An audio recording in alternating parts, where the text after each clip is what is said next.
लेकिन फिर भी ये अमेरिकन को ज़्यादा पसंद करते हैं, लेकिन चाइनीज़ को नहीं करते। ओके, ये बड़ी बड़ी सरप्राइजिंग बात आपने की कि 28 जी साल इनकी जंग, जी जी। और उसके बाद ये अभी भी अमेरिकन को पसंद करते हैं। लेकिन सर ये हम हमारे पाकिस्तान से भी ऊपर हैं, ये जंग करके भी हमसे ऊपर हैं। ओके, थोड़ा सा बताएं। इनकी इकॉनमी भी ठीक है, इनके इधर आके लोगों ने कंपनी वगैरह बहुत बनाई हुई हैं, लोग बहुत पैसा इन्वेस्ट कर रहे हैं इस मुल्क में। ठीक है, बहुत बिजनेस कर रहे हैं इस मुल्क में आके। टूरिज्म इतना आता है इधर, जितना कोई हिसाब नहीं है। बहुत ज्यादा टूरिज्म आता है इधर। घोड़ा हर कंट्री से आता है इधर तकरीबन। ये मुल्क भी ऐसा ना, जिसको बोलते हैं याशी वगैरह। ठीक है, तो इधर बहुत ज़्यादा इन्वेस्टर भी है, कंपनी वगैरह भी बहुत लोगों ने बिजनेस कर रहे हैं इधर। चाइना भेज रहे हैं, कुछ पाकिस्तान भेज रहे हैं, कुछ इंडिया से बीफ मंगवा रहे हैं, वो चाइना भेज रहे हैं इधर से, क्योंकि ये बॉर्डर लगता है ना चाइना का साथ। तो इंडिया से बीफ मंगवा के हाईफोंग इधर जो इनका सिटी है, पोर्ट के ज़रिए आता है, उधर से क्लियर करवा कर फिर ये चाइना भेजते हैं। कुछ चाइनीज़ इधर काम कर रहे हैं, चाइनीज़ बहुत ज़्यादा काम कर रहे हैं। अगर आप कभी वीडियो कॉल करें तो मैं आपको दिखाऊँ। मैं जगह इस जगह बैठा हुआ हूँ ना, ये तकरीबन लकड़ी का काम है, बहुत ज़्यादा लकड़ी जाती है इधर से चाइना ठीक। में। अच्छा, ठीक है, तो कितना बड़ा मुल्क है, उसकी इंडस्ट्री फिर क्या है? तकरीबन 13 करोड़ आबादी है इनकी, 13-14 करोड़ है। तो बहुत बड़ा मुल्क है, 13-14 करोड़ हम्म। तो बहुत बड़ी आबादी है। ये रकबा ज़्यादा है इनका, आबादी कम है। अच्छा, ठीक है। रकबा ज़्यादा है, लेकिन ਫੇਮ ਭਾਈ इनकी। ਮੈਨੂੰ ਭਾਈ ਦੀਆਂ ਗੱਲਾਂ ਤੋਂ ਲੱਗਦਾ ਹੈ ਤਿੰਨ ਚੀਜ਼ਾਂ ਉਸ ਮੁਲਕ ਵਿੱਚ ਨਹੀਂ ਹੋਣ ਲੱਗੀਆਂ ਜਿਹੜੀਆਂ ਸਾਡੇ ਵਿੱਚ ਨੇ। हम्म। ਇੱਕ ਤੇ ਉਹ ਕੁੰਮ ਗਰਦਾਰ ਨਹੀਂ ਹੋਣ ਲੱਗੀ, जी ਦੂਜੀ ਉਹ बिल्कुल।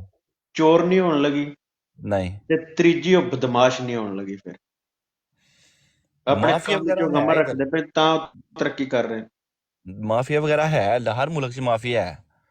ठीक है, हर मुल्क से कोई ना कोई ਜਿਹੜੇ माफिया ਹੁੰਦਾ है। ਜਿਹੜੇ ਮੁਲਕ ਭਾਈ ਜੰਗਾਂ ਲੜਦੇ ਨੇ ਨਾ, जी ਉਹਨਾਂ जी। ਨੂੰ ਹਰ ਚੀਜ਼ ਦਾ ਇਲਮ ਹੋ ਜਾਂਦਾ, ਪਤਾ ਲੱਗ ਜਾਂਦਾ। ਉਹ ਮਾਫੀਆ ਜਿਹੜਾ ਨਾ, ਉਹ ਫਿਰ ਉਸ ਮੁਲਕ ਵਿੱਚ ਰਹਿੰਦਾ ਨਹੀਂ ਹੈ, ਕਿਉਂਕਿ Mày ਉਹਨਾਂ bảo ਨੇ có cái ਮੁਲਕ thằng ਨੂੰ ਜਿਸ ਵੇਲੇ ਠਾਲਣਾ ਹੈ là ਨਾ, mai nhà mày có hay không phải không? ਮੁਲਕ ਨੂੰ ਠਾਲਣ ਵਾਸਤੇ ਮਾਫੀਆ ਜਿਹੜੀ ਹੈ ਨਾ, ਉਹ ਖਤਮ ਕਰਨੀ ਪੈਂਦੀ ਹੈ ਆਪਣੇ ਮੁਲਕ ਵਿੱਚੋਂ। ये तो ਜੀ नहीं, वो फहीम मैं भाई। समझ गया। मैं एक्चुअली क्योंकि पहली दफा वियतनाम से कोई बंदा देखा है, पहली दफा। ठीक है, सो जी उस पॉइंट ऑफ व्यू से, क्योंकि हमारे पास वियतनाम के हवाले से बहुत सारी स्टोरीज भी है ना, स्पेशली जी जी इनकी जो फिल्में हैं, जो अमेरिकन की बनाई हुई हैं वियतनाम वार के ऊपर। जी तो जी। उसमें तो एक ही इम्प्रेशन है कि अमेरिकन को ये हेट करते हैं। तो अभी ये कह रहे हैं कि अमेरिकन को पसंद करते हैं। That's really surprise. जी, इधर फिल्में वगैरह भी बनती हैं बहुत ज्यादा। फिल्में भी बनाते हैं अमेरिकन इधर आके। अच्छा, जी इसका मतलब ये ये जो है कि फहीम भाई है ना, एशियन, ये हैन नस्ल के जो हैं आपके चाइनीज, ये हो गए, इवन जापानीज। तो मैं वियतनाम तो नहीं, बाकी मुझे बड़ा इत्तेफाक हुआ है इन मुल्कों में ना विजिट करने का। तो ये नेचुरली ये जो लोग हैं ना, ये चाइनीज जिसे येलो पीपल आप कहते हैं, ठीक है, इनको बेशक बड़ी कुट लगाई है अमेरिकन ने। चक नॉरिस की आपने सही कहा, चक नॉरिस की बड़ी फिल्में इस पे बनी है। लेकिन ये जो वाइट कोकेशियन लोग हैं ना, उनको जैसे ये हमारे अरबी भाई लेट जाते हैं, ये उनके सामने समझ लें, गोरों के सामने ये लेट जाते हैं। ये इनकी साइकोलॉजी ऐसी है। Very surprising. अच्छा, मेरे लिए बड़ी सरप्राइजिंग बात है, क्योंकि मैं ये समझता था, चलो चाइनीज तो वो इसलिए हेट करते होंगे कि मार्केटिंग, कुछ चीजें जी जी। चाइना ने वहां पे कंट्रोल मार्केटिंग का की। सारा। हाँ बिल्कुल बिल्कुल बिल्कुल। इधर तो वो मार्केटिंग का चाइनीज पीछे को 3-4 साल पहले जो है ना, ये चाइनीज जो है ना 100 साल का मुआहदा करने लगे थे इनके साथ। लेकिन 100 साल मुल्क ही खरीदने लगे थे इनसे। ठीक है, फिर इनकी जो आवाम है ना, वो सारी आवाम इनकी पूरा मुल्क ही तकरीबन बाहर आ गया था। ठीक है, 100 साल का मुआहदा करने लगे थे। फिर वो इस वजह से ये लोग जो है ना चाइनीज को पसंद नहीं करते। ठीक ठीक। हम्म। कहने का मतलब ये है कि चाइनीज जहां भी जाते हैं अपना इकोनॉमी बेस काम करते हैं और वो बिल्कुल कोशिश करते हैं कि वहां की इकोनॉमी को कंट्रोल किया जाए, ऐसे ही है। बिल्कुल बिल्कुल ठीक है, कुछ कर लेकिन ये है कि अगर बिजनेस वो कर रहे हैं तो उनका कोई ना कोई सक्सेस मॉडल तो होगा कि नहीं। बिल्कुल है, क्यों नहीं है। सक्सेस है तो वो कर रहे हैं इधर से। कुछ ये वियतनामीज बहुत बिजनेस कर रहे हैं उधर चाइनीज से, इधर डिसलाइक करते हैं उनको, लेकिन ये है कि इनको उधर से जो इंपोर्ट करते हैं ना चीजें, इनको बहुत सस्ती पड़ती हैं। ठीक। तो अगर कोई भी ये कपड़ा शूज वगैरह जो भी आ रहा है इधर चाइना से, मशीनरी वगैरह आ रही है मेडिकल के हवाले से, सब ये चाइना से ले रहे हैं। ग्लव्स वगैरह, फुटबॉल वगैरह, सब कुछ चाइना से ले रहे हैं। ठीक है, क्योंकि इनके साथ बॉर्डर है, शिपिंग कम पड़ती है इनको, तकरीबन शिपिंग फ्री है एक हिसाब से। तो अगर ये पाकिस्तान से डायरेक्ट खरीदते हैं ना, कुछ चीज मंगवाते हैं, इंपोर्ट करते हैं, तो इनको महंगी पड़ती है। तो ये चाइना से बहुत चीजें मंगवा रहे हैं इधर से, चाइनीज घरों में बैठ के जो ऑनलाइन बिजनेस कर रहे हैं ये लोग खुद। पहली बात ये है कि ये मेहनती लोग हैं बहुत ज्यादा। औरतें वगैरह, मर्द वगैरह सब काम करते हैं। कोई नहीं है कि ये हमारी तरह पाकिस्तान में एक कमाने वाला और 10 खाने वाले हैं, ये नहीं है। अगर कोई उनकी बेटी भी है ना, उसने भी काम करना है। ठीक है, अब मैं इधर काम पे आया हुआ हूँ, मैं आज मुझे काम नहीं था कोई है, तो मैं अपनी वाइफ के साथ इधर आ गया हूँ। तो वो काम कर रही है, मैं गाड़ी में बैठा हुआ हूँ। ठीक है, लेकिन वो काम काम के हवाले से वो बहुत मेहनती है। 3 बजे के उठ के आए हुए हैं हम, सुबह 3 बजे के। ठीक, समझ गया। अरे वो मेरे ख्याल में जितनी भी ये अंडर डेवलपिंग कंट्रीज रही हैं, ये लोग सारे ही देखे, चाइना भी तो 15-16 घंटे काम करते हैं, ऐसे ही है। बिल्कुल चाइनीज लोगों की एक तरक्की करा। अच्छा, तो इंडस्ट्री क्या लगी हुई है आपकी उधर? क्या वियतनाम में क्या ग्रो क्या करता है या क्या बेचते हैं ये? ये वियतनाम इनका जाता है, काजू वगैरह जाता है दूसरी कंट्रियों में। ठीक है। ठीक है, काजू जाता है, काली मिर्च जाती है, नमक जाता है। ठीक है, उसके बाद और काफ़ी चीज़ें हैं, लेकिन शूज़ वगैरह भी जाता है इनकी। फिश भी बहुत ज़्यादा जाती है, पाकिस्तान में भी आती है फिश इनकी। लेकिन इधर से वियतनाम जो भेज रहा है ना, वो लैक्रा है, जो फैब्रिक है इनका, फैब्रिक बहुत अच्छा है। हम्म, ठीक है, पाकिस्तान में जितने भी अगर सियालकोट में बैठे हुए हैं ना ये शाप वाले जो लैक्रा बेच रहे हैं, कपड़ा वगैरह बेच रहे हैं स्पोर्ट का, हम्म। वो सब वियतनाम से इम्पोर्ट कर रहे हैं, जितने हैं क्या वियतनाम से। क्या जी जी, सस्ता पड़ता है? सस्ता है? लैक्रा लैक्रा बोलते हैं, जो लेगीज वगैरह बनती हैं उसकी, जो जी लैक्रे जी में जी, शर्टें मैं समझ बनती गया, हैं। मैं समझ गया। जी नहीं जी तो जी, ये कंपैरेटिवली इनकी अपनी प्रोडक्शन है, ये खुद बनाते हैं? ये खुद बनाते हैं, ये खुद बनाते हैं। ये इनका काजू खुद की पैदावार है, इनकी चावल है, काली मिर्च है। ठीक है, काली मिर्च बहुत ज्यादा पाकिस्तान जा रही है, इधर से बहुत ज्यादा बिजनेस कर रहे हैं लोग। ओके, जी ठीक। इसका मतलब ये है कि ये खुद कफील हैं, लोग पैसे वाले हैं, ऐसे ही है। जी जी, बिल्कुल है। ये बोल ऐसा भी बोल सकते हैं कि हमारी तरह भी हैं कुछ, जो हम पाकिस्तानी गरीब अवाम है, सब कंट्रियों में होता है।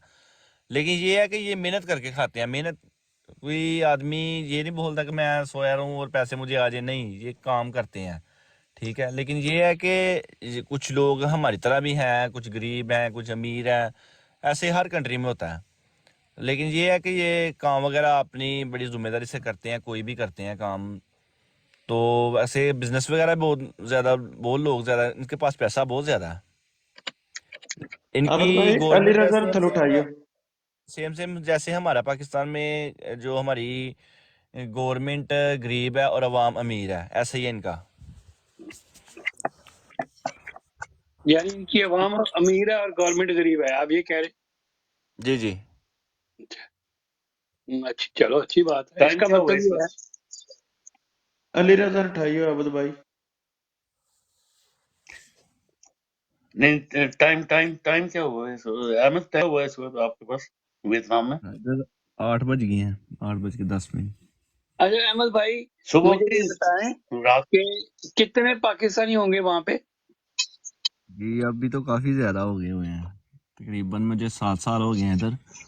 तो इंडियन बहुत ज्यादा है इधर, इंडियन तो इतना ज्यादा ना, जो ये काम कर रहा है ना, योगा, डांस, ये लोग एक्सरसाइज के लिए ये करते हैं, ठीक है। बहुत ज्यादा इंडियन ये काम कर रहा है इधर वियतनाम में। ठीक ठीक। पाकिस्तानी काम में, लेकिन है कि इंडियन बहुत ज्यादा है। इंडियन हनोई जो कैपिटल सिटी है ना, इधर ज्यादा है। अगर होचिमिन सिटी है ना, उधर पाकिस्तान ज्यादा है। अच्छा ठीक। जी इसका मतलब ये है कि इंडियन ने वहां पे पहुंचे हुए हैं। दुनिया में इंडियन इंडियन की एक सक्सेस मॉडल है कि पूरी दुनिया में जी ये जी। गए हैं। और वहां पे ज्यादा इंडियन किस तरह के हैं? मतलब फ्रेंडली हैं, ड्रामेबाज है क्या इंडिया जो वहां पे बैठे हुए हैं? ये ऐसे कुछ है, अभी ड्रामेबाज भी हैं कुछ, ठीक है, लेकिन जो ज्यादा इंडियन, जो ज्यादा एजुकेटेड है ना, वो इधर इंडस्ट्री वगैरह है, उधर वो इंजीनियर हैं, जो जिनकी अच्छी जॉब लगी हुई है इंडियन की बहुत ज्यादा। वो इधर तकरीबन कोई 7,000 8,000 डॉलर उनकी सैलरी है, जो इधर इंडस्ट्री वगैरह है लगे हुए हैं वो, ठीक है। लेकिन इंडियन ही लगे हुए हैं ज्यादातर, मैंने देखा है। पाकिस्तानी तो कोई है नहीं इतना जोगा तो ज्यादातर इंडियन जो इधर काम है ना वियतनाम में, गोरा बहुत इधर आकर स्टडी करवा रहे हैं इंग्लिश की। इंग्लिश टीचिंग का बहुत ज्यादा काम है इधर, क्योंकि ये लोग इंग्लिश सीख रहे हैं अभी। इनको इंग्लिश नहीं आती। ये 3-4 साल हुए हैं जो इंग्लिश इन घरों में अपने काफी पाकिस्तानी पढ़ा रहे हैं इंग्लिश। इंग्लिश इन लोगों को अच्छे पैसे कमाते हैं सब। इन घोड़े बहुत ज्यादा पैसे, घोड़े अपना अपनी कंट्री छोड़ के जर्मनी वगैरह, ऑस्ट्रेलिया वगैरह, अमेरिकन मैंने देखे हैं इधर पढ़ा रहे हैं। यानी ये कौम इंग्लिश इसलिए पढ़ना चाहती है कि पूरी दुनिया में जी जी। इंग्लिश इंग्लिश का ऑब्वियसली डॉलर चलता है, तो इधर भी डॉलर से ही डील होती है वियतनाम में। नहीं नहीं, वियतनाम डाउन में इनका अपना अपनी करेंसी है।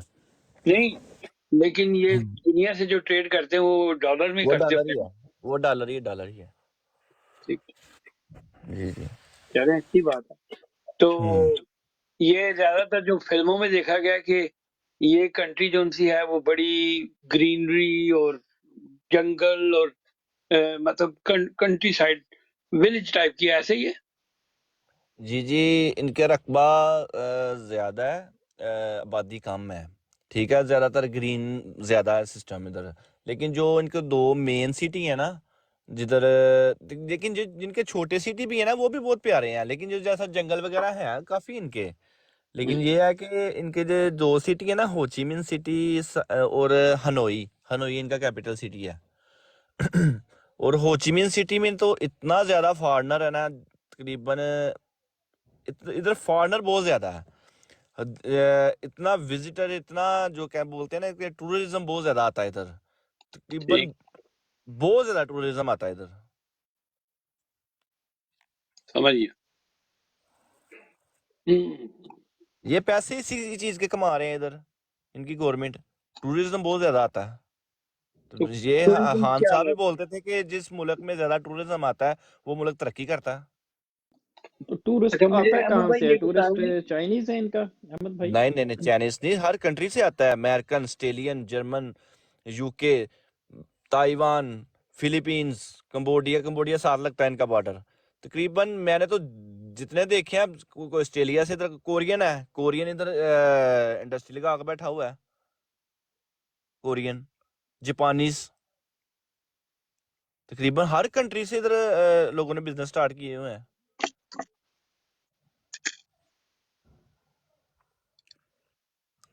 चलो तुसी खुश हो ना सर जी। मैं क्या अहमद भाई, तुसी खुश हो ना? जी ਅਸੀਂ खुश हैं। बस ठीक। बेतनामी बुढ़ी डाडी तो नहीं होंदी? ਡਾਡੀਆਂ ਹੁੰਦੀਆਂ ਨੇ ਬਹੁਤ ਜ਼ਿਆਦਾ। दूसरी फहीम भाई तुसने चौथी करनी अच्छा है। भाई, इस तरह के ये तुसी होटलिंग मेरे मगज च महंगे पे हैं हो। या सस्ते हैं? क्या होटल वगैरह? हाँ, होटल वगैरह अगर मैं यहाँ से कोई आता है टूरिस्ट के लिए, क्या आप बोल रहे हो ना, सहूलत है वहाँ पे? इधर वियतनाम बहुत सस्ता है। अगर आप जापान जाते हैं ना आपको पता लग जाएगा इधर रहना जाके। अगर वियतनाम में आप विजिट करते हैं ना तो बहुत सस्ता है इधर।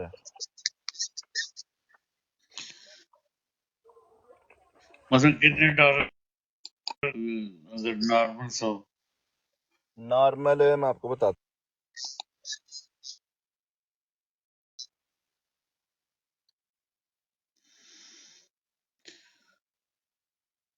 वो बेचारे नेट चले जाते ਤੁਸੀਂ ਡਾਲਰ ਦਾ ਰੇਟ ਪਤਾ ਕਰਨ ਲੱਗੇ ਹੋ ਤੇ ਨੈਟ ਹੀ ਜਾਣਾ ਨਾ। नहीं वो इन्फॉर्मेशन होनी चाहिए ना सर जी कदर बंदा जेड़ा ना बिजनेस की गल की थी जरा दिमाग जा खड़क शुरू हो गया। ਯਾਨੀ ਕਿ ਹੁਣ ਤੁਸੀਂ ਕਾਰੋਬਾਰ ਕਰਨ ਜਾ ਰਹੇ ਹੋ। नहीं वो थोड़ी जी ਤੁਹਾਨੂੰ ਪਤਾ ਨਾ ਕੀੜਾ ਹੋਵੇ ਨਾ ਜਿਸ ਚੀਜ਼ ਦਾ ਤਾਂ ਉਹ ਬੰਦੇ ਨੂੰ ਮਾਰਦਾ ਨਾ ਸੱਟਾਂ ਦਾ ਯਾਨੀ ਠੀਕ ਕਾਰੋਬਾਰ ਤੇ ਉਹ ਬੰਦਾ ਕਿਉਂ ਚੌਧਰੀ ਭਾਈ ਕੀ ਕਹਿੰਦੇ ਮੁਬਾਰਕ ਹੋ ਹੋਵੇ। ਇਹ 3 ਘੰਟੇ ਦੀ ਲੜਾਈ ਦੇ ਬਾਅਦ ਮੈਂ ਸਾਰਾ ਡਾਊਨਲੋਡ ਕਰ ਲਿਆ। ਕੀ ਬਾਤ ਹੈ ਕੀ ਬਾਤ ਹੈ ਕੀ ਬਾਤ ਮਾਸ਼ਾ ਮੈਂ ਥੋੜੀ ਤੁਹਾਡੀ ਗੁਫ਼ਤਗੂ ਸੁਣਦਾ ਰਿਹਾ ਵਾਂ ਸੋ ਲੇਕਿਨ ਆਵੇ ਕਿ ਮੈਂ ਕਿਹਾ ਜੇ ਮੈਂ ਉਧਰ ਜਾ ਕੇ ਉਲਝਿਆ ਨਾ ਤੇ ਮੇਰਾ ਕੰਮ ਨਹੀਂ ਹੋਏਗਾ।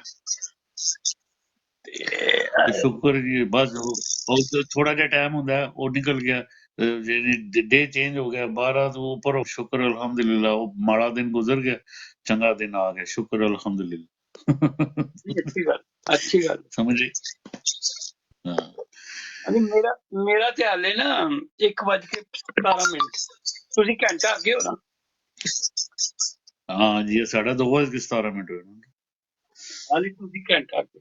अहमद आपके पास क्या टाइम हुआ है आप कितना आगे हैं हमारे से पीछे हैं आगे हैं या पीछे हैं आपके पास इस वक्त टाइम हमारे पास रात के मेरे पास 2:17 हुए हैं रात के। कौन से कंट्री में? मैं यूके में हूँ ये बेल्जियम में है यूरोप में। यूरोप में यूके इधर 8 बज गए देख लें कितना फर्क पड़ गया। 8 बजे रात के या सुबह के? सुबह के 8:18 हो गया। सुबह पाकिस्तान से 2 घंटे आ गया। अच्छा पाकिस्तान से 2 घंटे अगे है मतलब है कि ਤੁਹਾਡਾ 6 ਘੰਟੇ ਦਾ ਫਰਕ ਹੈ। ਸਾਡੇ ਨਾਲ 6 ਘੰਟੇ ਤੁਸੀਂ 6 ਘੰਟੇ ਅੱਗੇ ਹੋ। ਠੀਕ ਵੈਦਰ ਠੀਕ ਹੈ ਗਰਮ ਹੈ ਠੰਡ ਹੈ ਸਰਦੀ ਹੁੰਦੀ ਹੈ। ਇਹ ਇਹਨਾਂ ਦੀ ਇੱਕ ਸਿਟੀ ਜਿਹੜੀ ਹੈ ਨਾ ਉੱਥੇ ਹਨੋਈ ਤੋਂ ਲੈ ਕੇ ਮਤਲਬ ਕੈਪੀਟਲ ਸਿਟੀ ਤੋਂ ਲੈ ਕੇ ਤੁਸੀਂ ਚਾਈਨਾ ਦੇ ਬਾਰਡਰ ਵੱਲ ਜਦੋਂ ਜਾਣਾ ਨਾ ਉਧਰ ਨੂੰ ਉਧਰ ਠੰਡ ਹੋ ਜਾਂਦੀ ਹੈ ਜਿਵੇਂ ਸੇਮ ਪਾਕਿਸਤਾਨ ਵਾਲਾ ਮੌਸਮ। ਜਿਹੜਾ ਇਹਨਾਂ ਦਾ ਹੋਚੀਮਿਨ ਸਿਟੀ ਹੈ ਨਾ ਉੱਥੇ 12 ਮਹੀਨੇ ਗਰਮੀ ਰਹਿੰਦੀ ਹੈ। ਉਹਦੇ ਆਲੇ ਦੁਆਲੇ ਜਿੰਨੇ ਸ਼ਹਿਰ ਨੇ ਉੱਥੇ 12 ਮਹੀਨੇ ਉੱਥੇ ਠੰਡ ਨਹੀਂ ਆਉਂਦੀ। ਗਰਮੀ ਸਖਤ ਜਾਂ ਲਾਈਟ ਗਰਮੀ? ਬਹੁਤ ਸਖਤ ਗਰਮੀ। ਅੱਛਾ ਅੱਛਾ ਤੇ ਹਨੋਈ ਦੇ ਅੰਦਰ ਵੀ ਬੜੀ ਗਰਮੀ ਪੈਂਦੀ ਲੇਕਿਨ ਹੁਣ ਸੇਮ ਪਾਕਿਸਤਾਨ ਵਾਲਾ ਵੈਦਰ ਹੋ ਜਾਂਦਾ ਸਰਦੀ ਹੈ। ਅੱਛਾ ਸਰ ਜੀ ਹੁਣ ਕੰਮ ਦੀ ਗੱਲ ਕਰੀਏ। ਅਸੀਂ ਵੀਅਤਨਾਮ ਦੀ ਤੇ ਸਾਰੀ ਹਿਸਟਰੀ ਪੁੱਛ ਲਈ ਤੇ ਮੈਨੂੰ ਇਹ ਵੀ ਪਤਾ ਹੈ ਕਿ ਮੇਰੇ ਭਰਾਵਾਂ ਨੇ ਸਿਆਸੀ ਗੱਲ ਕੋਈ ਨਹੀਂ ਕੀਤੀ।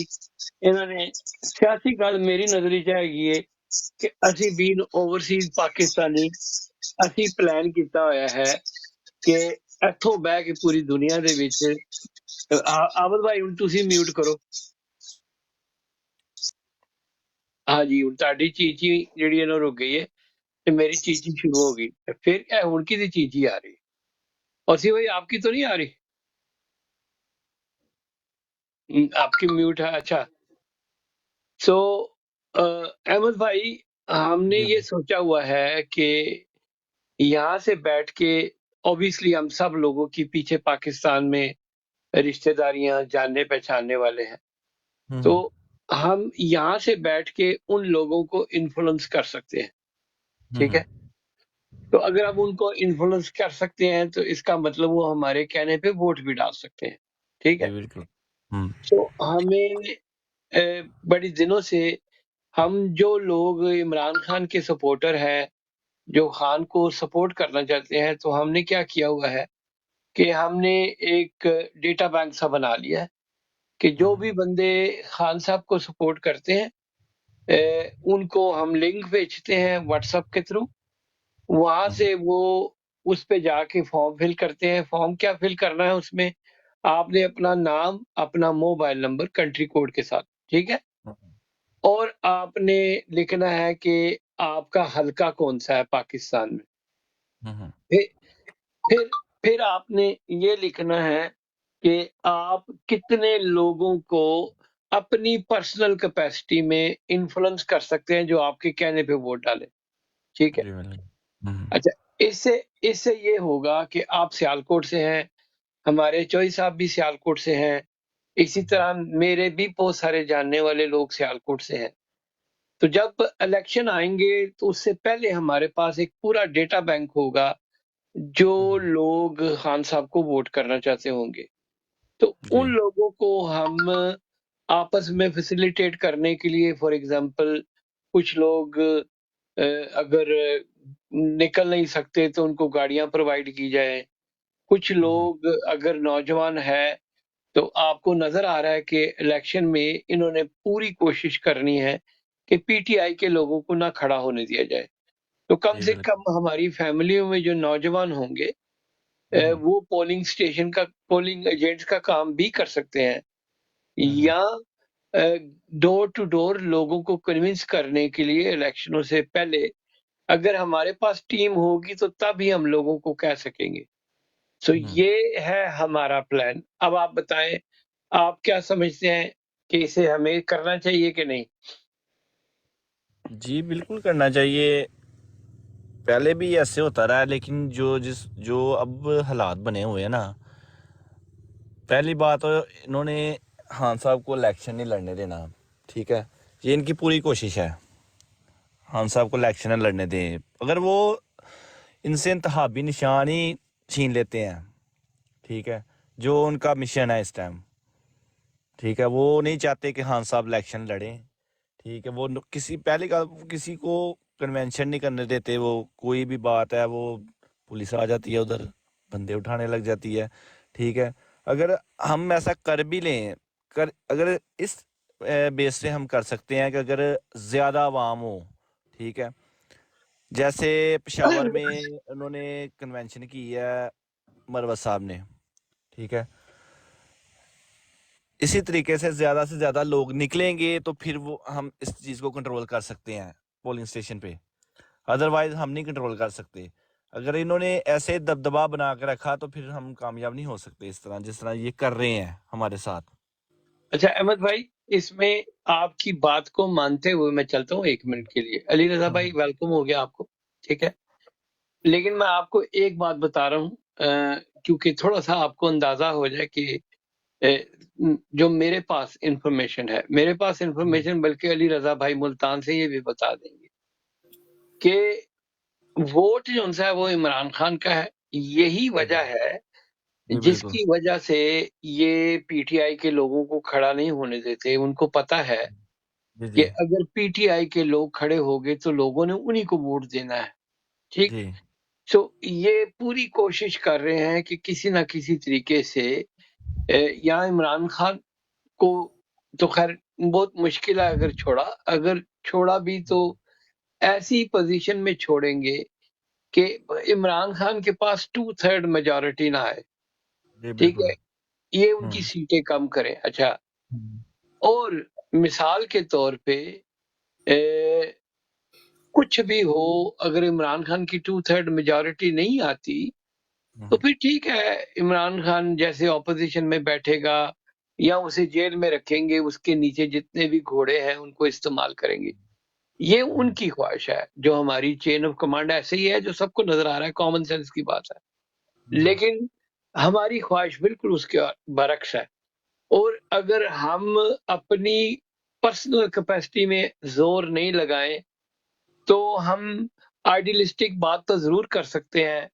हम बहुत कुछ कह सकते हैं, लोग नहीं निकले, फलां हो गया, ढमकां हो गया, लेकिन प्रैक्टिकली हमने उसमें कोई रोल प्ले नहीं किया, ठीक है।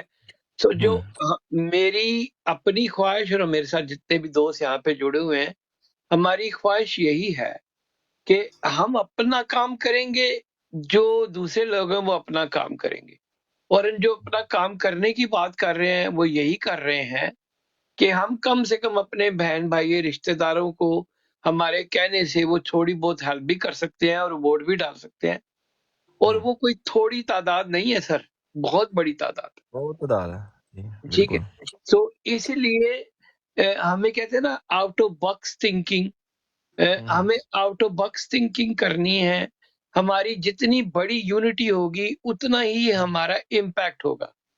बाकी जो हमारे अगेंस्ट बैठे हुए हैं वो कोशिश करेंगे, उनको करने दें, हमें अपनी कोशिश करनी है।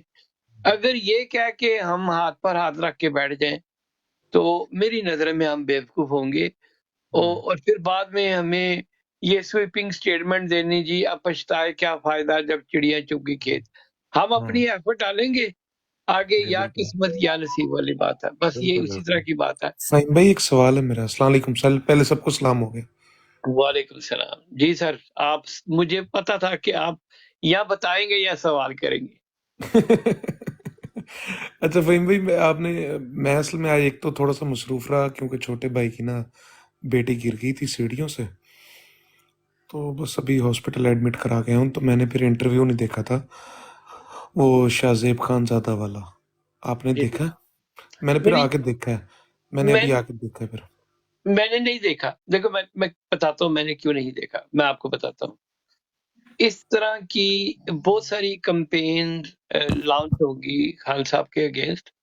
दी ओनली ओनली रीजन इज के अली रजा, तुझे भी पता है कि खान की पॉपुलैरिटी नहीं गिर रही, बेशक नहीं गिर इन्होंने रही। जितना मर्जी लोगों को दबाया हुआ है, ठीक है, बल्कि लोगों में हेट वाला सिम्टम होना शुरू हो गया है, ठीक है। ये इनको समझ नहीं आ रहा कि इसे क्या करें। ये मेरी ऑब्जर्वेशन है, क्योंकि मैं भी पाकिस्तान से हूँ, और कम से कम अभी तक मैं 17,500 लोगों तक जुड़ चुका हूँ हमारी कैंपेनों में, ठीक है। कुछ चीजें माशाल्लाह। हम बताते नहीं हैं, हम कोशिश कर रहे हैं कि हमारी कैंपेन अच्छी खासी बड़ी हो जाए, ठीक है। तो माशाल्लाह। तुझे तुझे ये भी पता है कि हमने वॉल स्टिकरिंग शुरू करवाई है यहाँ से बैठ के, तो हम कोई बेवकूफों की जन्नत में तो नहीं बैठे हुए, ठीक है। हम्म, हमें अच्छी तरह पता है, बल्कि मुझे पता है तू बड़ा डिसअपॉइंटेड है, तू कहता है मैं बेच बाच के अपने मैं ऑस्ट्रेलिया वस जाऊं या जिथे वस जाऊं। मैं तेरी सारी गुफ्तगू सुनी है, ठीक है। तो अच्छा देखो, दो बातें हैं। हम अपनी जात के लिए तो कुछ भी कर सकते हैं, जैसे आप अपनी बात कर रहे हो। अल्लाह ने अगर आपको नवाजा है तो आप आसानी से पेरेंट्स के पास इतना पैसा है कि आप दुनिया के किसी कोने में भी जाके सेटल हो सकते हो। ठीक है, वो चॉइस है। और आपकी एक बात मुझे पसंद आई, आप ट्राई कर रहे हो कि भाई मैं रह सकूं, नहीं तो आपके पास ऑब्वियसली चॉइस तो आपकी अपनी है, ठीक है। जी जी फाहिम भाई। तो असल में बात ये है यार कि पंजाबी जी कहते हैं हमेशा उन्हें यार लड़ियां दी कहानियां पैंदी जिन्हां ते बिजलियां डिगदियां ने, ठीक है। और ये बड़ी वड्डी गल है सर, गल है कि बड़े बड़े नाम, बड़े बड़े नाम पाकिस्तान में फारग हो गए, टगे टोकरी हो गए टेक्निकली, ठीक है। इस इमरान खान के साथ अल्लाह ने पता नहीं क्या लगाया है कि कोई गिर गया। बात उसके साथ स्टिक नहीं करती, चाहे उसको जिस तरह मर्जी करने। मुझे पता है उसके सौरे ने भी, मैंने उसके सौरे को सुना है, ठीक है। अच्छा, अब कोई बात अगर उसमें मैं कहता हूँ 15-20% हकीकत भी है तो वो स्टिक नहीं कर रही, ठीक? ये मुझे समझ है। सो इसीलिए मैंने उस इंटरव्यू की परवाह नहीं की। मैं अक्सर कहता होता हूँ, तुम्हें पता है मेरी गुफ्तगू थोड़ी सी हट के इसलिए होती है कि मैं हमेशा इन बिटवीन लाइन देख रहा होता हूँ। हमारा मीडिया हमें क्या दिखाने की कोशिश कर रहा है, हमारा मीडिया हमें क्या बता रहा है, मैं उसकी इन बिटवीन लाइन देख रहा होता हूँ, ठीक है। और मैं हमेशा इन बिटवीन लाइन देख के फैसला करता हूँ। मेरा विजडम मुझे कुछ और दिखा रहा होता है। ऑब्वियसली अरसा हो गया, अब 62 का हो गया हूँ, तो एक पॉलिटिकल अंडरस्टैंडिंग, एक पॉलिटिकल नॉलेज है। और मैं हमेशा कोशिश ये करता हूँ कि मेरे साथ जितने भी भाई हैं, बहनें हैं, दोस्त हैं, मैं अपने पॉलिटिकल विजडम के हवाले से बात करूं। मेरी बात गलत भी हो सकती है, मैं बिल्कुल नहीं कह रहा कि मेरी बात ठीक हो सकती है, लेकिन मुझे जो अल्लाह ने कॉमन सेंस दिया है और मुझे जो अल्लाह ने ये कहा है कि भाई एक बंदा जेन्युइन है, ये डेफिनेटली अगर आया तो पाकिस्तान की डेमोग्राफी चेंज हो सकती है। पूरी दुनिया में ओवरसीज पाकिस्तानी इसके लिए पैसा लगाने के लिए तैयार है। कल को हमारा मुल्क इकोनॉमिकली भी वाइबल ओवरसीज पाकिस्तानी उसमें बहुत बड़ा रोल प्ले कर सकते हैं, लेकिन इन गंजों और चेन ऑफ कमांड के लिए नहीं। तुम्हें भी पता है, ठीक है? नहीं तो सारे कहेंगे जी दफा करो, सी पाकिस्तानी जी कर रहे हैं, तुसी भी पैसा कट के बाहर आ जाओगे। ऐसी तरह ही है ना सर? ऐसे फ्रेम में। ठीक है। सो ये एक ओवरऑल कंसेंसस है कि Imran Khan is the only person. अच्छा, मैं आपको हैरत होगी कि मैं ऐसे ऐसे लोगों को जानता हूं जो आप तसव्वुर नहीं कर सकते। वो अपनी जात से खान साहब को 10 मिलियन पाउंड एक झटके में दे सकते हैं, वैसे वो किसी को आना नहीं देते, ठीक है, लेकिन खान की जात के लिए दे सकते हैं। क्यों? उनको अल्लाह ने नवाजा है और वो ये समझते हैं कि अगर हमने कुछ करना है तो इस बंदे की खातिर कर सकते हैं। मैं ऐसे ऐसे लोगों को जानता हूं जो बहुत बड़ी मेजर इन्वेस्टमेंट पाकिस्तान में करना चाहते हैं, जिसकी उनको अच्छी रिटर्न भी मिलेगी। एंड ऑफ द डे वो बिजनेसमैन है। अच्छा, प्रॉब्लम पता क्या है अली भाई? मैंने आपकी चांद के डिफरेंट जगह पे मैंने गुफ्तगू सुनी, क्योंकि जो फैमिली का बिजनेस होता है ना, ज्यादातर हम लोग उसी को फॉलो करते हैं। आपके आगे पीछे पाकिस्तान एक अंडर डेवलपिंग कंट्रीज है। अगर आपको पास थोड़ी सी भी एक सेंस ऑफ डायरेक्शन हो तो आप पाकिस्तान में आज भी, पॉलिटिक्स को एक तरफ रखें, आज भी इन्वेस्टमेंट करके पूरी दुनिया से ज्यादा पैसे कमा सकते हैं। लेकिन क्योंकि आपने उसकी तरफ देखना नहीं है, क्योंकि आप जिस घर में पैदा हुए हैं, आपकी नजर में जवान आदमी हो, तुमने वो चीजें देखनी है। अभी हमारे पास ये यंग मैन अभी निकल गया है, प्लस अपना वियतनाम में बैठा हुआ है, ठीक है, जी आ गया वो हूँ आ गया बता हूँ। जी वापस। अच्छा, दूसरे, अच्छा ठीक। अच्छा, तो असल में पंजाबी जी कहते हैं दूर के देखिए, मैं यूके में बैठा हूँ, मैं 1986 में आ गया था। मुझे यहाँ पे बैठ के लगता है कि अगर सही इन्वायरमेंट हो तो यहाँ पे मैं आपको अंदाजा नहीं है कितने बड़े बड़े इन्वेस्टर पाकिस्तान के लेके जा सकता हूँ, ठीक है। लेकिन पाकिस्तान में लोग बैठे हुए, क्योंकि वो उन प्रोबेबिलिटी को देखते नहीं है, तो उनकी तवज्जो भी उस नहीं, वो तो अपनी फैमिलियों के बिजनेस को फॉलो करते हैं। ये बहुत बड़ा फर्क है। और वो मुझे एक बहुत बड़ा क्राइसिस नजर आता है पाकिस्तान में। हमारी पाकिस्तान की नौजवान नस्ल वो उन चीजों को देखती नहीं है, और मुझे लगता है कि अगर वो उन चीजों को देखे तो आज भी वो पाकिस्तान में बैठ के भी, अगर खाली मकसद पैसा ही कमाना है तो वो कमा सकते हैं, लेकिन एक सेंस ऑफ डायरेक्शन की बात है। बस ये बात।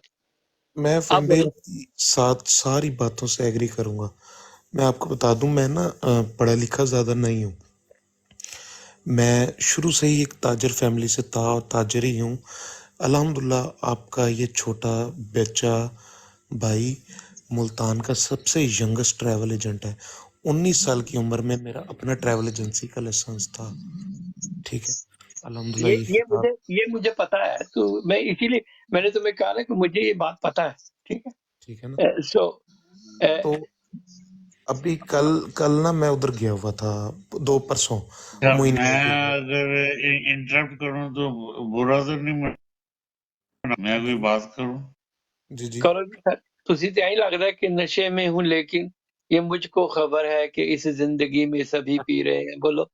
आए हाय। नहीं, क्योंकि वो मेरा अहमद भरा ਜਿਹੜਾ ਹੈ ਨਾ, ਉਹ ਅਗਰ ਤੁਸੀਂ ਇੰਗੇਜ ਕਰੋਗੇ ਉਹਦੇ ਕੋਲ ਪੁੱਛ ਲਓ ਕਿ ਉਹ ਕਿਹੜੇ ਇਲਾਕੇ ਦਾ, ਤੁਸੀਂ ਉਹ ਸ਼ੁਰੂ ਹੋਏ ਸੋ ਤੇ अच्छा ਅਗਰ नहीं नहीं ਨਿਕਲੋ सर, ਤਾਂ ਕਿ अहमद भाई जी जी मेरे ਅਲੀ मेरा ਰਜ਼ਾ ਤਾਂ ਸਾਡੇ डीपी ਕੋਲ ਹੈ आपने ਨਾ देख ਸਰ, लिया, ਇੱਥੇ ਹੀ ਹੈ। जी जी फहीम मलिक मेरा नाम है, मुझे अपना नंबर शेयर करो, मैं आपको भेज दूंगा। ठीक है, मेरा यूके का नंबर है। ठीक जी है, जी तो ठीक है। बाकी दाखाने हम सीधे कर लेते हैं, कोई मसला नहीं, कोई इशू नहीं। तो को अहमद भाई याद से भेज दो, अभी जैसे ही तुम्हें चांस मिलेगा ना।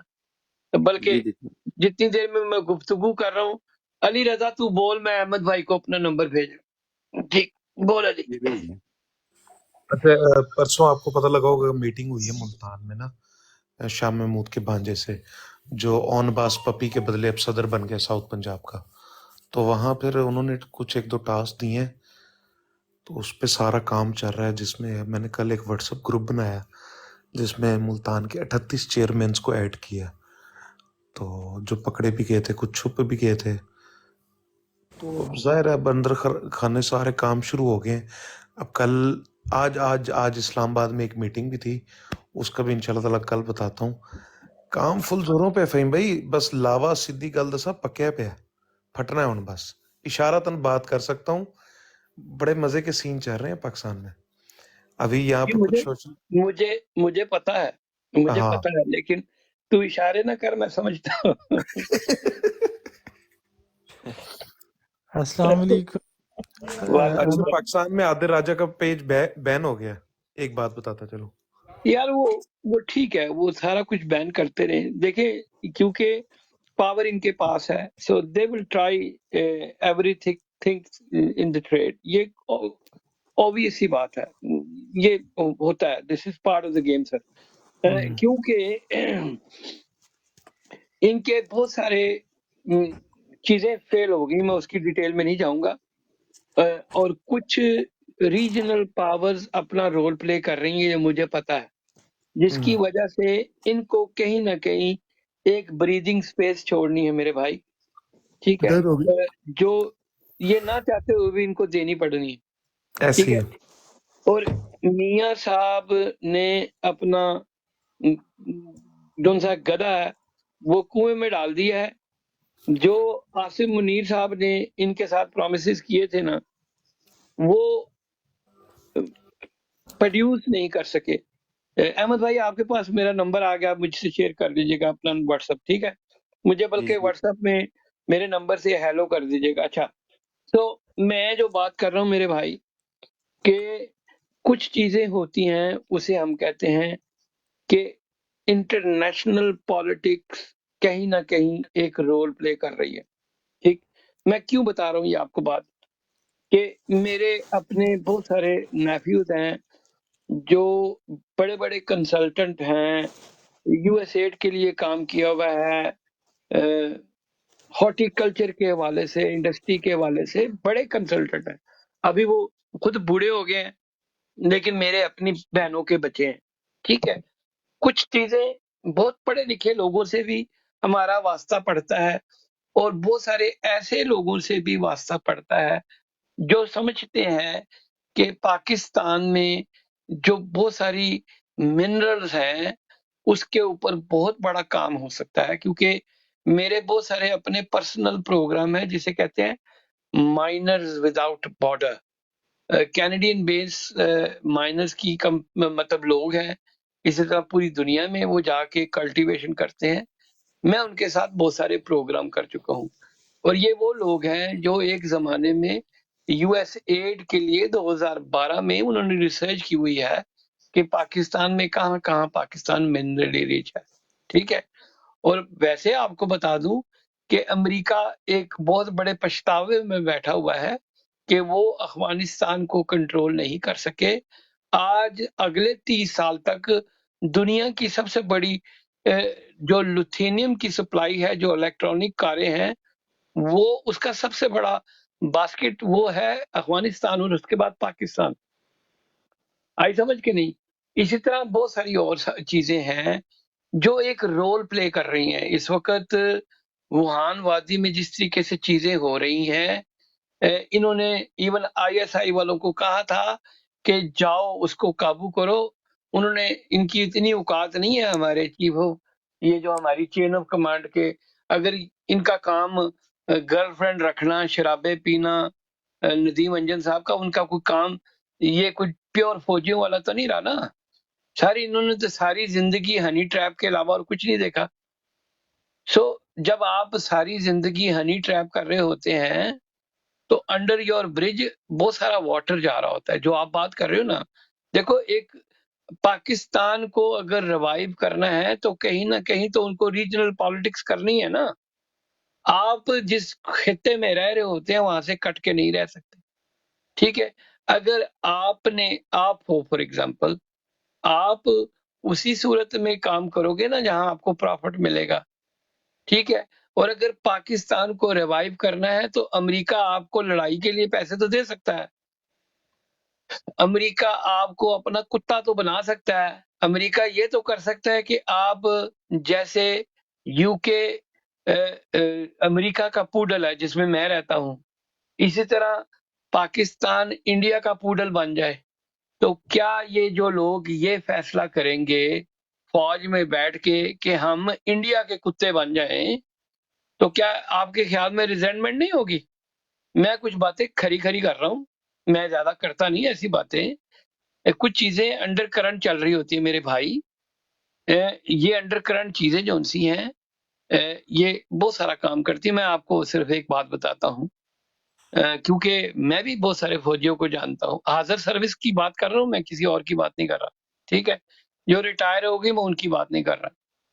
सर इनकी IB ISI जब इन्होंने खान साहब की गवर्नमेंट गिराई थी तो इनकी डेली रिपोर्ट जाती है, एक सुबह जाती है एक शाम को जाती है, और वहां पे इनकी जो रिपोर्ट जाती थी वो ये जाती थी कि तकरीबन अगर 7 लाख हाजिर सर्विस में वेटरन्स की बात नहीं कर रहा, 7 लाख हाजिर सर्विस फौजी थे तो उसमें 85% लोग जो उनसे थे वो प्रो इमरान थे।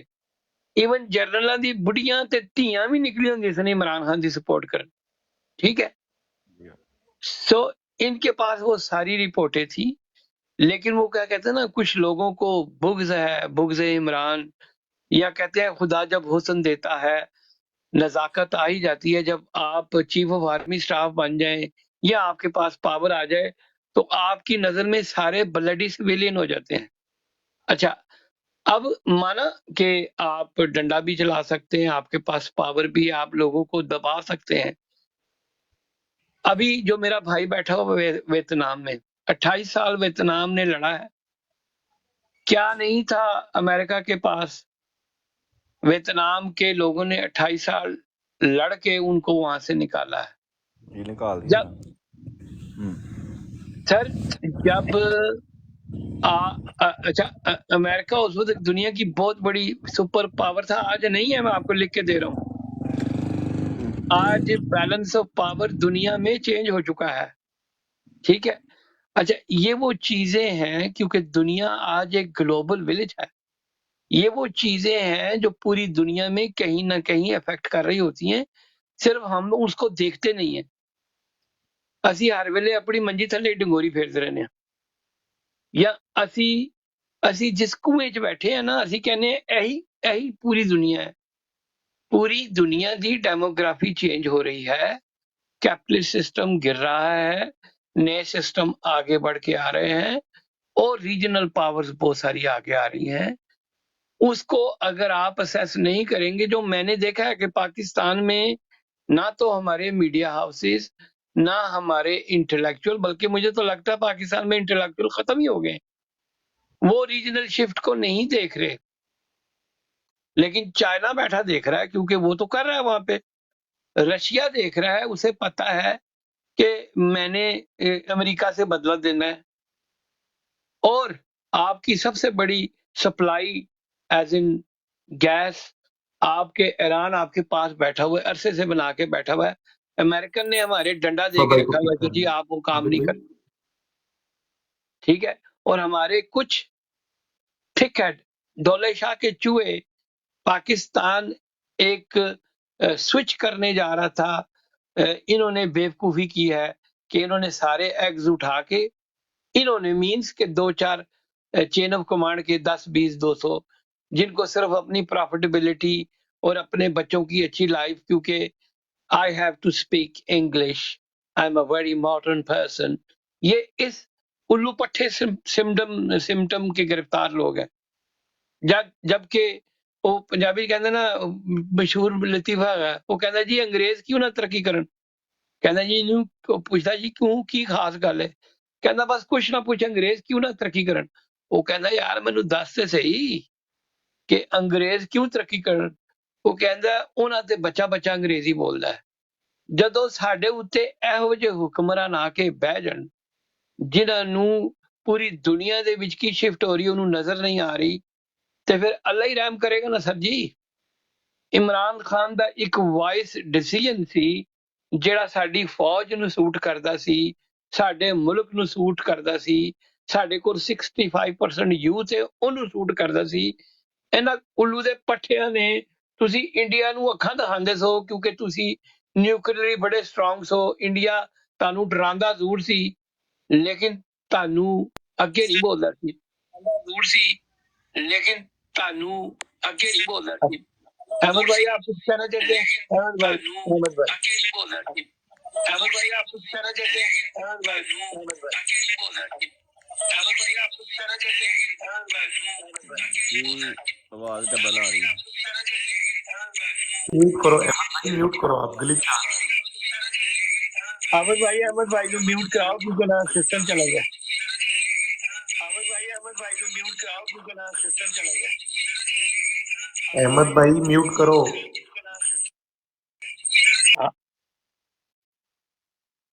हाय हाय हाय बचपन चला गया ते जवानी चली आमिर भाई आए गई हुए हैं, आमिर भाई को तो पिक करे ऊपर ले। बड़ा बड़ा औखा म्यूट होया भाई बड़ा औखा म्यूट होया ਉਹ ਹਾਲੇ ਵੀ बड़ा औखा म्यूट होया भाई बड़ा ਉਹ ਫਿਰ ਮਿਊਟ ਕਰੋ ਖੁੱਲ ਗਿਆ ਜੀ बड़ा औखा म्यूट होया भाई बड़ा ਉਹ ਫਿਰ ਮਿਊਟ ਕਰੋ ਖੁੱਲ ਗਿਆ तो अली भाई बात ये थी मेरी सारी गुफ्तगू करने का मकसद है कि कुछ रीजनल पावर्स रोल प्ले कर रही हैं हमारे पास चॉइस नहीं रह गई कि हम सिर्फ कुछ लोगों की ख्वाहिशां पूरी करते रहें और बाद में हमारे साथ डांग सोटा हो जाए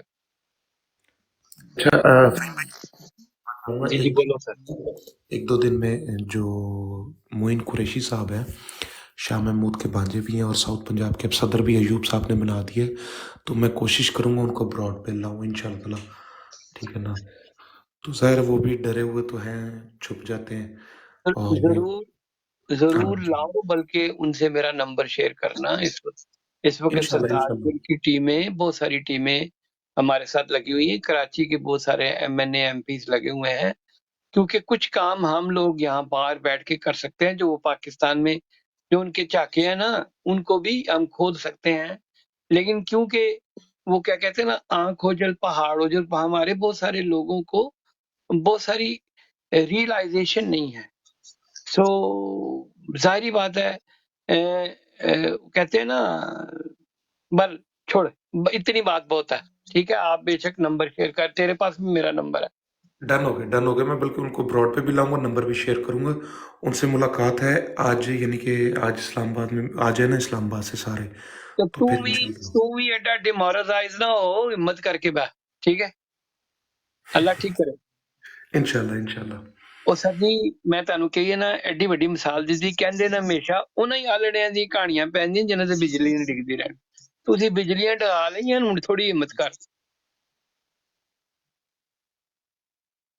डन हो गया फ़हीम भाई इंशाल्लाह।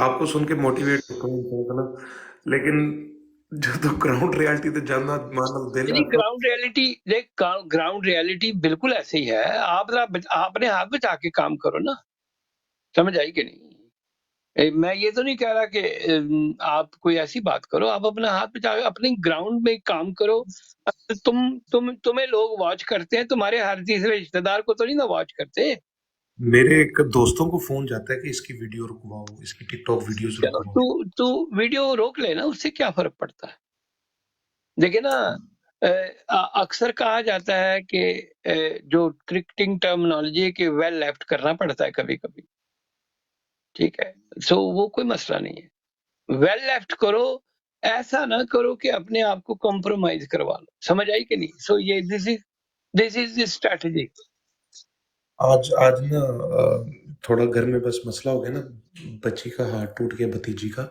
तो अब्बू ने ज़्यादा डिस्कस नहीं किया। और टिकटॉक पे ना अब्बू को मैंने ब्लॉक किया हुआ है। तो मैंने रात एक पोस्ट लगाई है कि ये 71 का वक्त नहीं है, मैं याद कराता चलूँ ये 2023 चल रहा है। तो वो स्क्रीनशॉट खींच के ना किसी को अब्बू ने व्हाट्सअप किया, तो उसे को जी ये पोस्ट डायल करें। तो चलो फिर बात आप ना लगाओ ना पोस्ट, कोई मसला नहीं, पोस्ट ना लगाओ, अपना काम करते हो। चीजें जब ईज होंगी तो कहीं ना कहीं तो आज नहीं 10 दिन को, 15 दिन को, 20 दिन को इनको रिलैक्स करना पड़ेगा। जब बहुत सारे फॉरेन ऑब्जर्वर जाएंगे, बहुत सारी चीजें यहाँ से होंगी। यहाँ पे बहुत सारे फॉरेन ऑब्जर्वर्स, ह्यूमन राइट्स के वकीलों को भी हम टच कर रहे हैं। हम अपना pressure as in overseas Pakistani हम डालेंगे। देखिए, दुनिया से कोई नहीं कटा हुआ, ठीक है। देखो, इन्होंने अगर मुल्क को लूट के भी जाना है तो जाना तो पूरे वेस्ट में ही है ना। जहां भी जाएंगे लोग इनकी कुत्तों वाली हालत कर देंगे। सर, देखो, पंजाबी कहते हैं कदी चाचे दी कदी बाबे दी। जब आपके मैं आपको एक और कहावत सुनाने लगा हूँ, निजामुद्दीन दी बैठक। अभी मैं थोड़ा सा मेरा कंप्यूटर फंसा हुआ था, मैं कर गया हूँ, तो मैं थोड़ा सा रिलैक्स हो गया हूँ। तो कुछ चीज तो वो पुरानी कहावत है ये कि बंदा पिंड च नवा नवा आंदा ना शादी करके, ते लंबा कद तुरला पाया हुंदा, उत्ते पग बनी हुंदी है, कद भी लम्मा चौड़ा टुरिया आंदा हुंदा, ते पिंड लोकी कहंदे वाह जी वाह, देखो जीजे दियां टोरां, क्या क्या जवान है। वो 5 साल बाद आंदा है ते एक बच्चा मोढे ते बिठाया हुंदा है, एक ने ओदी धोती फड़ी हुंदी है ते लक झुकिया हुंदा है। ਉਹ ਬੰਦੇ ਪੁੱਛਦੇ ਕਹਿੰਦੇ ਉਹ ਜੀਜਿਆ ਸੁਣਾ ਕੀ ਹੋਇਆ, ਕਿੱਥੇ ਗਈਆਂ ਤੇਰੀਆਂ ਟੋਰਾਂ। ਉਹ ਕਹਿੰਦਾ ਹੈ ਜਿਹੜੀ ਪਿੱਛੇ ਉਹਦੀ ਬੁੱਢੀ ਚੱਲਦੀ ਆ ਰਹੀ, ਕਹਿੰਦਾ ਜਿਹੜੀ ਪਿੱਛੇ ਹਨੇਰੀ ਚੱਲਦੀ ਆ ਰਹੀ ਹੈ ਇਹਨੇ ਸਾਰੀਆਂ ਟੋਰਾਂ ਭੰਨ ਛੱਡੀਆਂ। ਤੇ ਸਰ ਜੀ, ਇਹ ਟਾਈਮ ਦੀਆਂ ਗੱਲਾਂ, ਵੇਲੇ ਦੀਆਂ ਗੱਲਾਂ ਤੇ ਕਵੇਲੇ ਦੀਆਂ ਚੀਕਾਂ। ਜਿਸਲੇ ਤੁਸੀਂ ਮਾਰਾ ਦੇਖੋ, ਮੈਂ ਪਾਕਿਸਤਾਨ ਦੇ ਵਿੱਚ ਜਦੋਂ ਸਾਂ ਤੇ ਮੈਂ ਸ਼ਾਹੀ ਕਿਲੇ ਵੀ ਕੱਟੇ, ਮਾਰਾਂ ਵੀ ਖਾਧੀਆਂ। ਇੰਝ ਹੀ ਲੱਗਦਾ ਸੀ ਐਂਡ ਆਫ ਵਰਲਡ ਹੋ ਗਿਆ। ਜਵਾਨੀ ਹੁੰਦੀ ਹੈ ਨਾ, ਮੇਰਾ ਕੀ ਬਣੇਗਾ, ਫਲਾਂ ਕੀ ਹੋਏਗਾ, ਟਮਕਾਂ ਕੀ ਹੋਏਗਾ। ਸਰ ਜੀ, ਉਹ ਵਕਤ ਕਿੱਥੇ। ਅੱਜ ਮੈਂ ਯੂਕੇ ਆ ਕੇ ਬੈਠਿਆ, ਠੀਕ ਹੈ, ਔਰ ਮੈਂ 1986 ਵਿੱਚ ਆ ਗਿਆ ਸਾਂ। ਉਹ ਦੁਨੀਆ ਦੇ ਵਿੱਚ ਬਹੁਤ ਸਾਰੀਆਂ ਚੀਜ਼ਾਂ ਹੋ ਰਹੀਆਂ ਹੁੰਦੀਆਂ, ਕੋਈ ਐਂਡ ਆਫ ਵਰਲਡ ਨਹੀਂ ਗਾ। ਅਗਰ ਤੁਸੀਂ ਕਿਧਰੇ ਕਿਸੇ ਅਸੂਲੀ ਮੌਕਫ ਤੇ ਖੜੇ ਹੋ ਜਾਓ ਨਾ, ਸਰ ਮੇਰਾ ਅੱਜ ਵੀ ਪੀਸ ਆਫ ਮਾਈਂਡ ਹੈ, ਕਿਉਂਕਿ ਮੈਂ ਜਵਾਨੀ ਚ ਆਪਣੇ ਆਪ ਨੂੰ ਢਾਇਆ ਨਹੀਂ, ਯਾਨੀ ਮੈਂ ਆਪਣੇ ਮੋਰਲ ਤੇ ਖਲੋਤਾ ਰਿਹਾ। ਮੇਰੇ ਕੋਲ ਅੱਜ ਵੀ ਉਹ ਕੌਨਫੀਡੈਂਸ ਹੈ, ਕਿਉਂਕਿ ਜਿਸਲੇ ਟਫ ਟਾਈਮ ਆਇਆ ਹੈ ਤੇ ਮੈਂ ਖਲੋਤਾ ਰਿਹਾ। ਮੈਂ ਜੇਲ੍ਹਾਂ ਵੀ ਕੱਟੀਆਂ, ਮੈਂ ਕੋੜੇ ਵੀ ਖਾਦੇ, ਮੈਂ ਸਾਰਾ ਕੁਝ ਕੀਤਾ, ਲੇਕਿਨ ਮੈਂ ਆਪਣੇ ਅਸੂਲੀ ਮੌਕਫ ਤੋਂ ਨਹੀਂ ਹਟਿਆ। ਤੇ ਅੱਜ ਮੇਰੀ ਉਹ ਡਿਟਰਮੀਨੇਸ਼ਨ ਅੱਜ ਵੀ ਜ਼ਿੰਦਾ ਹੈ। ਅਗਰ ਮੈਂ ਉਦੋਂ ਆਪਣੇ ਆਪ ਨੂੰ ਕੰਪਰੋਮਾਈਜ਼ ਕਰ ਰਿਹਾ ਹੁੰਦਾ ਤੇ ਫਿਰ ਕੰਮ ਖਰਾਬ ਸੀ। ਮੈਂ ਤੁਹਾਨੂੰ ਐਸੀ ਗੱਲਾਂ ਦੱਸ ਸਕਣਾ ਕਿ ਮੈਂ ਜਿਸਲੇ ਪਹਿਲੀ ਵਾਰੀ ਪਹਿਲੇ ਸਾਡੀ ਟ੍ਰਾਇਲ ਕੋਰਟ ਸੀ। ਅੱਜ ਮੈਂ ਤੁਹਾਨੂੰ ਕੁਝ ਚੀਜ਼ਾਂ ਖੋਲਣਾ, ਠੀਕ ਹੈ। ਪਹਿਲੇ ਮੇਰਾ ਟ੍ਰਾਇਲ ਕੋਰਟ ਸੀ ਤੇ ਉਹ ਕੈਂਪ ਜੇਲ੍ਹ ਸੀ। ਜਿਸਲੇ ਸਾਨੂੰ ਸਜ਼ਾ ਹੋ ਗਈ, ਕੋੜੇ ਛੋੜੇ ਖਾ ਲਿੱਤੇ, ਤੇ ਅਸੀਂ ਪਹੁੰਚ ਗਏ ਕੋਟ ਲਖਪਤ ਜੇਲ੍ਹ। ਅੱਛਾ, ਮੈਂ ਕਿਉਂਕਿ ਮੈਨੂੰ ਜੇਲ੍ਹ ਜਾਂਦੇ ਹੀ ਕੋੜੇ ਲੱਗ ਗਏ ਸਨ। ਆਬਿਦ ਭਾਈ, ਤੁਹਾਡੇ ਵਾਸਤੇ ਵੀ ਇੰਟਰਸਟਿੰਗ ਚੀਜ਼ ਹੋਏਗੀ, ਬਾਕੀ ਦੋਸਤਾਂ ਵਾਸਤੇ ਵੀ, ਠੀਕ ਹੈ। ਤੇ 15 ਸਾਲ ਦਾ ਮੁੰਡਾ ਤੇ ਕੋੜੇ ਲੱਗੇ ਮੈਨੂੰ 5, ਤੇ ਬਹਰਾਲ ਜਿਹੜੀ ਵੀ ਤਕਲੀਫ ਉਹਨੂੰ ਕੀ ਬਿਆਨ ਕਰਨਾ। ਤੇ ਮੈਂ ਜਿਸਲੇ ਕੋਟ ਲਖਪਤ ਜੇਲ੍ਹ ਦੇ ਹਸਪੀਟਲ ਹੀ ਸਨ, ਜੇਲ੍ਹ ਦੇ ਅੰਦਰ ਹੀ ਹਸਪੀਟਲ ਹੈ, ਤੇ ਉੱਥੇ ਮੀਆਂ ਸਲੀ ਬੜਾ ਮਸ਼ਹੂਰ ਨਾਮ ਹੈ, ਉਹ ਲਾਹੌਰ ਦੇ ਬਦਮਾਸ਼ ਹੁੰਦੇ ਸਨ। ਤੇ ਉਹਨਾਂ ਦਾ ਕੋਈ ਭਰਾ ਸੀ, ਅੱਲਾ ਜਾਣੇ ਉਹਨਾਂ ਦਾ ਕੋਈ ਬੰਦਾ ਸੀ, ਉਹ ਵੀ ਕਿਧਰੇ ਕੋਟ ਲਖਪਤ ਜੇਲ੍ਹ ਦੇ ਜੇਲ੍ਹ ਦਾ ਕੈਦੀ ਸੀ। ਮੈਂ ਕੋੜੇ ਛੋੜੇ ਖਾ ਕੇ ਤੇ ਮੇਰਾ ਬੈੱਡ ਉਹਦੇ ਨੈਕਸਟ ਲੱਗਿਆ, ਤੇ ਮੈਨੂੰ ਕਹਿੰਦਾ ਜਵਾਨ, ਕਿਉਂਕਿ ਮੈਂ 2-3 ਦਿਨ ਮੈਨੂੰ ਬੈਰਕਾਂ 'ਚ ਭੇਜਣ ਤੋਂ ਪਹਿਲੇ 2-3 ਦਿਨ ਮੈਂ ਮਤਲਬ ਕੋੜੇ ਲੱਗੇ ਹੋਏ ਸਨ ਤੇ ਮੈਨੂੰ ਜਿਹੜਾ ਕੋਟਲਾ ਜੇਲ੍ਹ ਦਾ ਹਸਪੀਟਲ ਹੈ ਉਹਦੇ ਵਿੱਚ ਰੱਖਿਆ ਹੋਇਆ ਸੀ ਤੇ ਮੇਰੇ ਨੈਕਸਟ ਬੈੱਡ ਸੀ। ਉਹ ਮੈਨੂੰ ਇੱਕ ਗੱਲ ਕਹਿੰਦਾ, ਮੈਂ ਅੱਜ ਗੱਲ ਸ਼ੇਅਰ ਕਰਨ ਲੱਗਾ ਤੁਹਾਡੇ ਨਾਲ। ਉਹਨੇ ਕਿਹਾ ਤੂੰ ਜੇਲ੍ਹ 'ਚ ਆਇਆ ਹੈ ਤੇ ਤੇਰੀ ਉਮਰ ਹੈਗੀ ਹੈ 15 ਸਾਲ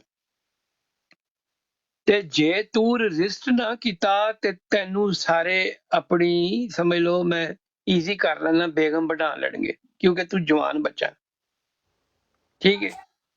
ਤੇ ਕਾਕਾ ਮੈਂ ਤੈਨੂੰ ਇੱਕ ਗੱਲ ਕਹਿਣਾ ਵਾਂ ਕਿ ਤੂੰ ਅਗਰ ਪਹਿਲੇ ਅਟੈਂਪਟ ਤੇ ਰਜਿਸਟ ਕਰ ਗਿਆ ਤੇ ਤੈਨੂੰ ਕਿਸੇ ਦੀ ਜ਼ਰੂਰਤ ਨਹੀਂ ਹੋਣੀ ਹੱਥ ਲਾਉਣ ਦੀ।